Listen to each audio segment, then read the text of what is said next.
राधे राधे दोस्तों, कैसे हैं आप लोग। आशा करती हूँ आप लोग बहुत अच्छे होंगे और अपनी ज़िंदगी में खुश होंगे। महाकाल की कृपा हमेशा आपके ऊपर बनी रहे। और ये मेरी ब्लॉग की शुरुआत हो चुकी है और मैं कुछ बोल रही हूँ पर वो रिकॉर्ड नहीं हो पाया है क्योंकि बैकग्राउंड साउंड बहुत ज़्यादा हो रहा था, मतलब बाहर शोर हो रहा था गाड़ी वाड़ी का। तो फिर मैंने इसको ऑफ़ कर दिया था।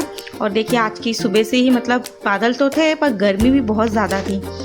चलो और आज का ब्लॉग स्टार्ट करते। जब आप घर और जॉब दोनों संभाल रही हो तो याद रखें कि आप सिर्फ अपने सपने ही पूरे नहीं कर रही बल्कि अब अपने सुबह की चाय से लेकर ड्यूटी की डेडलाइन तक उसका मेरा हर एक दिन एक नया मैनेजमेंट का लेसन है। मैं सिर्फ काम नहीं करती, मैं वह दुनिया को आपस में जोड़ती हूँ। एक औरत की पता है असली ताकत क्या होती है? उसकी सहनशीलता और कभी ना रुकने वाले जज्बे में है। अगर घर की चौखट हो या ड्यूटी का कैबिन, उसका वजूद हर जगह चमकता रहता है। तो ऐसा नहीं है दोस्तों कि अगर एक औरत कमाने जा रही है, अगर वो बाहर काम करने जा रही है तो वो अपने घर की जिम्मेदारी नहीं संभाल रही है। देखिए मैं अपने इस ब्लॉग में यही समझाना चाहती हूँ कि मैं किस तरह मतलब एक हेक्टिक जॉब के बाद भी मतलब मैं पूरी जिम्मेदारी से अपने घर को टाइम देती हूँ, फैमिली को टाइम देती हूँ, बच्चों को टाइम देती हूँ। तो इसी तरह मतलब हर औरत को सोचना चाहिए। मतलब होता है ना कि मैं नौकरी कर रही हूँ तो मैं घर का काम नहीं करूँगी, मैं तो पैसे कमा के ला के दे रही हूँ। तो ऐसा नहीं है, एक औरत को मतलब पूरी जिम्मेदारी घर पे निभानी होती है जॉब के साथ साथ, है ना। और ये देखिए मेरा सुबह सुबह का क्या रूटीन रहता है कि जैसे मैं उठती हूँ, अगर मेरी मॉर्निंग शिफ्ट है तो मैं शाम को खाना बनाऊँगी, अदरवाइज़ मैं अगर डे में जा रही हूँ तो मैं फिर सुबह का खाना बना के जाती हूँ। ऐसे करके हम मतलब दीदी और हम ऐसा अपना काम कर लेते हैं। मतलब मैं जहाँ तक कोशिश करती हूँ या मेरी छुट्टी होती है कि मैं खाना मैं ही बनाऊँ। दीदी भी दिन भर लगी रहती है, बच्चे हैं, पापा जी है, पूरी फैमिली को संभालना मेन काम तो दीदी का ही रहता है। और मैं ड्यूटी जाती हूँ तो मुझे भी सोचना पड़ता है ना, ऐसा नहीं है। और आज हबी को लंच में लेके जाना था गोभी और आलू की सब्ज़ी, तो उसके लिए स्पेशल सब्ज़ी बनाई जा रही है। एक्चुअली बच्चों का मतलब टिफ़िन ऐसा होना चाहिए कि उनकी पसंद का हो तो पूरा फिनिश करके जाते हैं।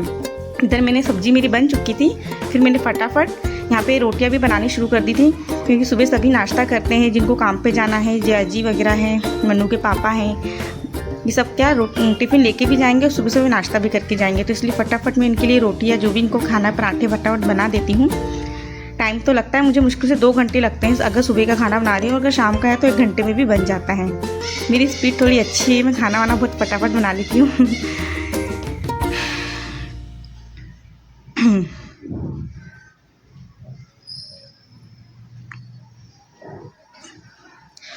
एक औरत की असली ताकत उसकी सहनशीलता है और कभी ना रुकने वाली जज्बे में है।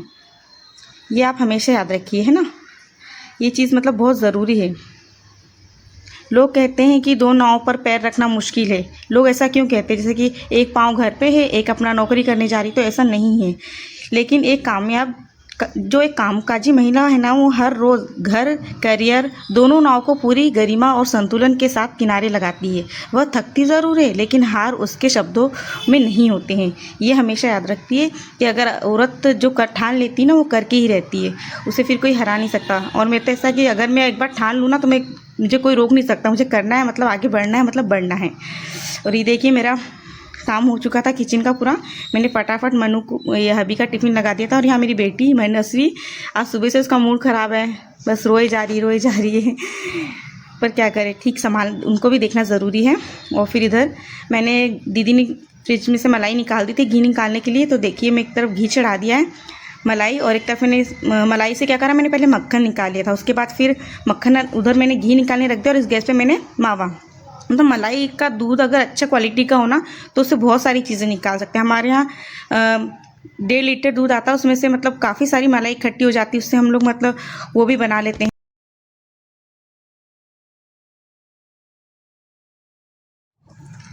मावा भी बन जाता है, उससे घी भी बहुत अच्छा बनता है। और ये हमारा एक गांव के अंकल है, उनके यहाँ से आता है दूध, तो काफ़ी अच्छा दूध देती है, वो मिलावटी नहीं देता है। ये देखिए कितना अच्छा मावा निकल गया, इसमें कम से कम 200 से 250 ग्राम मावा आसानी से निकल गया था दोस्तों। और उधर मेरा घी भी बहुत अच्छा, मतलब 1 किलो तक लगभग निकल ही गया होगा, 800-900 ग्राम घी। और ये मावा निकल गया था तो फिर मैंने इसमें शक्कर डाल के रख दिया था, पका लिया था, क्योंकि ना इसका क्या बनाया, टाइम तो है नहीं मेरे पास। तो फिर मैंने फटाफट घी निकाल के देख लिए, इतना अच्छा घी निकला था दोस्तों, क्या बताऊँ। और ये मेरा मावा भी निकल चुका था। फिर इसमें मैंने शक्कर मिक्स करके इसके मैंने पेड़े बना दिए थे और ये खाने में बहुत टेस्टी थे। मैंने सबको टेस्ट कराए थे, सबने बहुत तारीफ़ की थी कि लगी।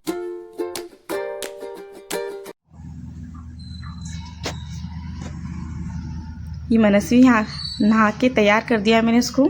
ड्यूटी जाने से पहले मैं इसको पूरा तैयार करके गई थी, क्योंकि अब ये इसका दोपहर का टाइम है, तो ये खाना खा के दीदी इसको खाना खिला देगी और ये सो जाएगी। और फिर यहाँ मैं भी रेडी हो गई थी ड्यूटी जाने के लिए, मेरा टाइम हो गया था। तो मेरा 2 बजे का टाइम था, मेरी सेकंड शिफ्ट थी, तो मैं फटाफट रेडी हो गई थी दोस्तों।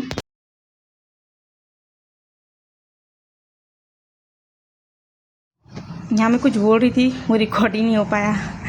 और बस मेरा यही रूटीन रहता है रोज़ का। और मैं बस जाने वाली हूँ। प्लीज़ अगर आपको मेरा ब्लॉग अच्छा लगे, आपको अगर कुछ कमियाँ लगे तो प्लीज़ मुझे बताइएगा। अभी मेरा नया नया चैनल है, तो थोड़ी छोटी मोटी गलतियाँ होगी और मैं ऐसे ही सीखूँगी और आगे बढ़ूँगी। और ये मेरी ड्यूटी आ गई थी दोस्तों। मैंने कहा था ना सुबह इतनी तेज़ धूप थी, जैसी शाम हुई 6 बजे इतना तेज़ पानी हुआ, ये मेरे हॉस्पिटल से पूरा दिखता है। बहुत तेज़ बारिश हुई थी, बहुत तेज़। अब तो कंटिन्यू बारिश हो ही रही है। दिन दिन में नहीं होगी तो शाम को तो पानी गिरना ही गिरना है। और शाम को यहाँ से जाते टाइम में काफ़ी लेट हो जाती है, इतनी तेज़ पानी होता है।